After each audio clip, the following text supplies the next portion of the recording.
എൻ്റെ കൃഷിക്കെല്ലാം ഉപയോഗിക്കുന്നത് fish amino acid ഉപയോഗിക്കും. അത് നമുക്ക് നല്ലൊരു വളമായിട്ടും കീടനാശിനിയായിട്ട് ഉപയോഗിക്കാൻ പറ്റും. ആക്കിയിരിക്കുന്നത് ഏകദേശം ഒരു 5 കിലോ മത്തി. നമ്മൾക്ക് ആവശ്യത്തിനുള്ള ഇപ്പോൾ ചെറിയൊരു കൃഷിയൊക്കെ ചെയ്യുന്നവർക്കാണെങ്കിൽ 1 കിലോ വെച്ച് വേണമെങ്കിലും ചെയ്യാം. 5 കിലോ മത്തി, അതുപോലെ തന്നെ 5 കിലോ കറുത്ത ശർക്കര.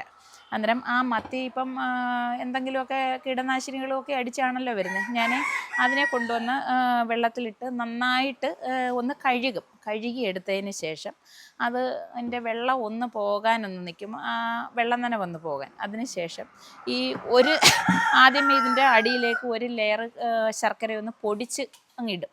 ഇട്ടതിന് ശേഷം ഒരു ലെയർ മത്തി അതിൻ്റെ മുകളിലിടും. അങ്ങനെ ലെയറായിട്ട് നമ്മൾ ഇതിനെ ഇട്ടതിന് ശേഷം നന്നായിട്ട് അടപ്പ് കൊണ്ട് അടച്ചങ്ങ് അനക്കാതെ വെക്കുക.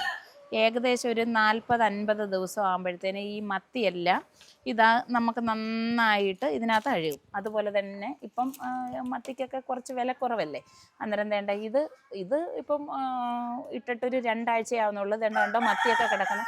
ഇതിപ്പം തുറന്ന വേണമെങ്കിൽ കാണിക്കാം. ഇതുണ്ടോ, ഈ മത്തി ഈ രൂപത്തിലാണ് ഇരിക്കുന്നത്. ഇത് ഏകദേശം ഒരു 2 കിലോ മത്തി, 2 കിലോ ശർക്കര ആ അളവിലായിട്ട്.